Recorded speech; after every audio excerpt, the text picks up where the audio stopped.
Now, the next step for China for world domination isn't a battle with weapons, it's a battle of data, and China owns it all. We all know TikTok is a free service, but if it's not the product, you're the product, which can happen either peacefully or violently through a civil war. This may well be the most important knowledge you'll ever need to learn in your life, and it is a really scary world. About 6 months ago now, Dalio posted a video relating to his thoughts around the changing New World Order and our nation's conflicts both economically and through military power to govern their peers. So today I'm going to provide a small summary on that video, but extending my thoughts on China's opportunity to take over the world through the greatest asset in attention. I know there's still an impending crisis that is brewing in China right now, as I spoke about in my last video, but over the coming decades, I still see them overthrowing the US as the world leaders. If you enjoy the video, make sure to like and comment down below your thoughts on the topic, and also don't forget this is an educational video only, so there's no financial advice. But anyway, let's get into it. Now we can see when a country is holding a large proportion of the world's power. However, what are the measures we can quantify a nation's influence through?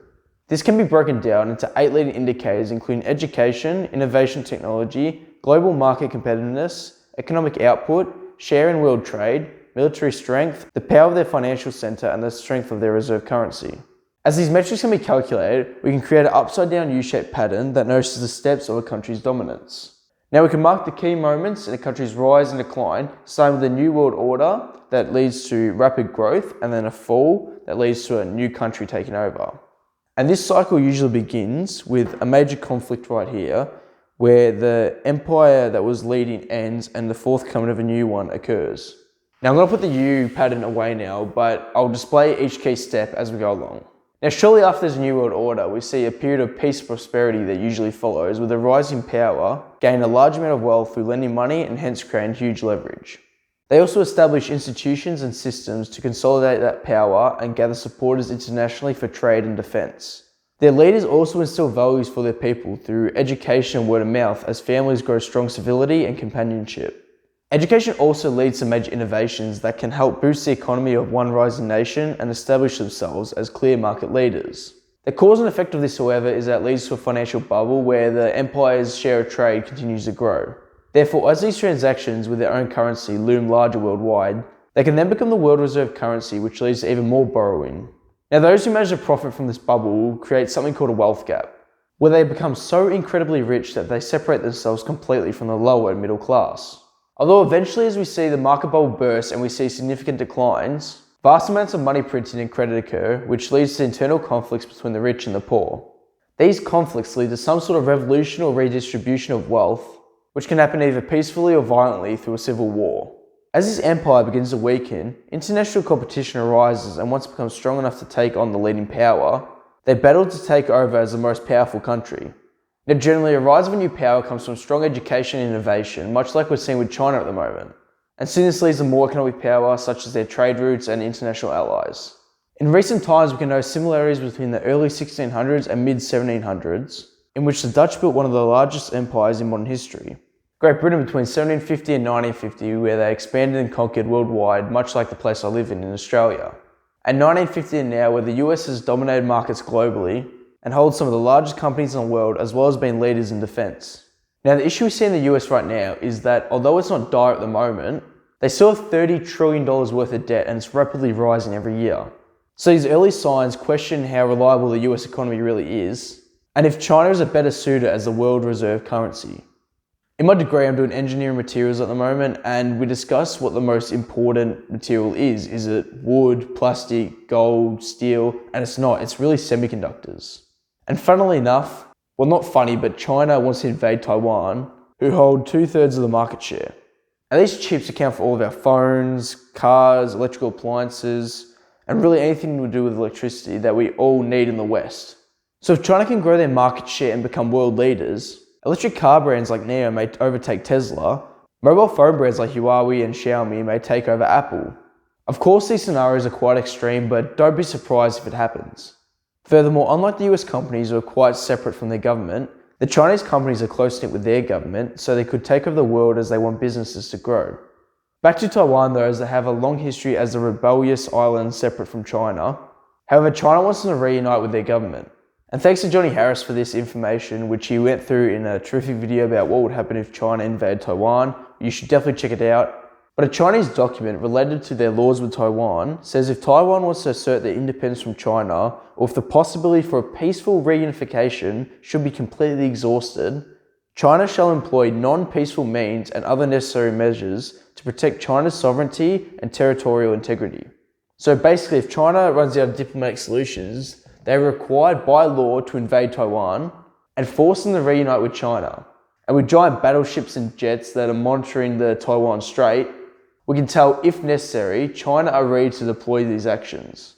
Now, the next step for China for world domination isn't a battle with weapons, it's a battle of data, and China owns it all. I got this idea from a Joe Rogan podcast, and he said that China saw people were addicted to social media, and they came up with the most addictive form of social media, which is TikTok. And it's the best at sucking people in to monitor the user's keystrokes to track your audio, all in order to gather data from the masses. Now you may sit there wondering, why is TikTok any different from Facebook, Instagram, Snapchat or YouTube? Well, all those apps are blocked in China, so they can't gather access to the data in China, although China can gather data from the US.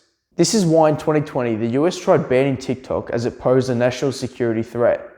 We all know TikTok is a free service, but if it's not the product, you're the product.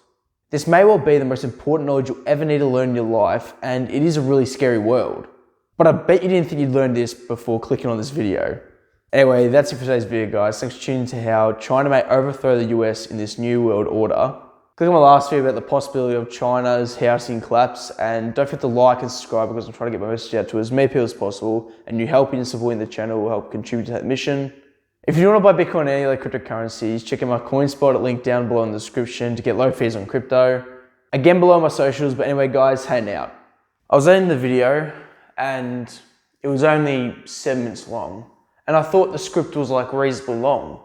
So I was surprised that it wasn't as long as I thought. So I was like, I can't leave you guys, only watching a 7-minute video. I need to provide more information, but I didn't know what to write. However, I know it's controversial, but I was watching, I don't know how old it is, but I was watching a podcast Andrew Tate was on. I don't know, I think it's Overthrow. I've never watched one of this guy's videos before, Overthrow. And great guy, he spoke really, really well. And they both speak well together. And they brought up a point that I think resonates with the information that's in this video. It's a couple things. When I talk about attention on the internet, people need to get fed constant information, especially with TikTok. It's just constant information, mindless scrolling, it's brain numbing.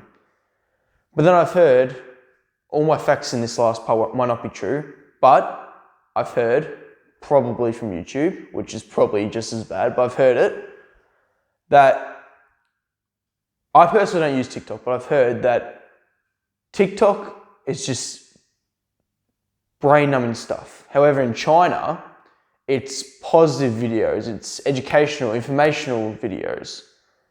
So I'm like, okay, well, that's really interesting. And China feeds this algorithm for the Western world that it's just brain numbing.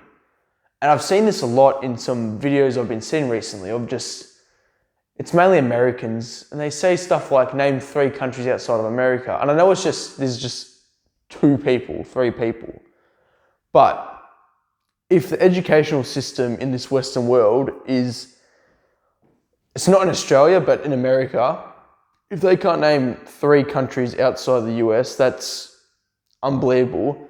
And I'm listening to these questions that it say like, who's the president of this? Who was the president in this time?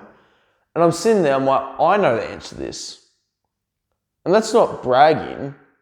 It's just a bit sad for Americans, some Americans, to do that.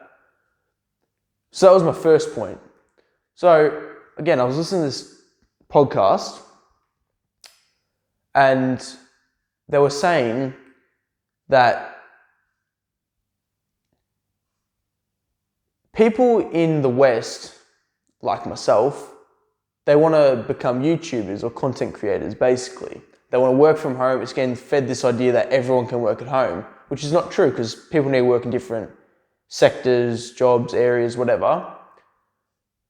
Maybe I'm a part of the problem, you might say. So they say that in the Western world, basically, the number one job kids want is YouTubers.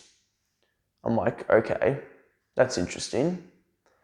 And then he was saying, this might not be true, but they ask kids in China, what job would you like to be when you grow up? What role in society? And kids say astronaut. I found it funny because that was like, I feel myself, everyone when they were a kid wanted to be astronaut, or like, I was like Buzz Lightyear. I want to be Buzz Lightyear when I was younger. I'm like, that's interesting. And the second thing was engineers and I believe doctors was said.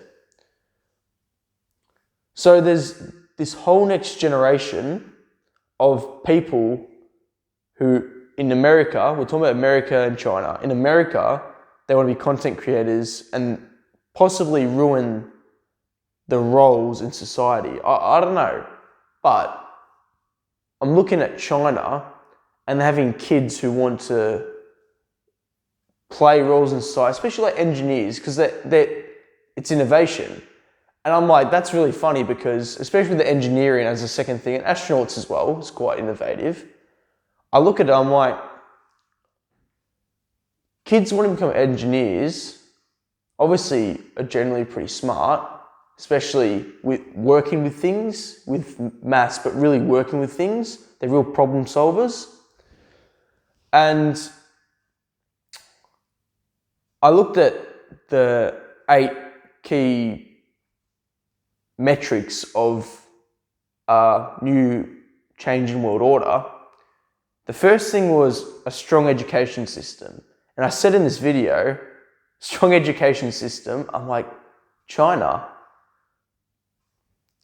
Second thing was the education leads to innovation. I'm like, what more of an innovative job is engineering? It is the most innovative job. All the famous physicists and scientists, anyone in the science field and good at maths, you see the Einsteins, you see the Galileos, you see the Nikola Teslas, and you see all these people. We know all the names. You see them all throughout history. Newton. All the stuff we study, me in physics, I study Newton's laws. We all hear this stuff. And I'm like, the Chinese people, they're leading a revolution that will lead to economic prosperity. And the other thing I thought about that was brought up in this podcast again was Americans are listening to channels like, gaming channels. Nothing wrong with it. I still watch some for entertainment. But then there's like the gambling people.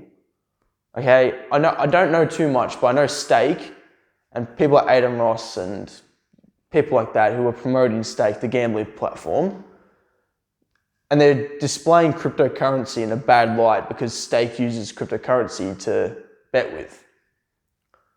And I'm like, that's not good for kids. Because the whole message behind it was for 12-year-olds. What do 12-year-olds, what do the younger generation want to do? And gaming, it doesn't help society. And I don't remember the number, but I know in China, you're not allowed to play games for over 2 or 3 hours a day. I'll find the information after this. I record this video. I don't know the number, but I'm pretty sure it's 2 to 3 hours a day. And they don't have YouTube. They don't have Facebook. They don't have Instagram. They don't have Twitter. They don't have Snapchat. They don't have many other things. And is it worrying? Yes. Because people don't like change. One of the first things I learned when I did business management in high school was employees don't like change. You don't like new contractual agreements. You don't like new pay. You don't like new rules. You don't like new systems. You don't like new ways people are trained. I don't like it.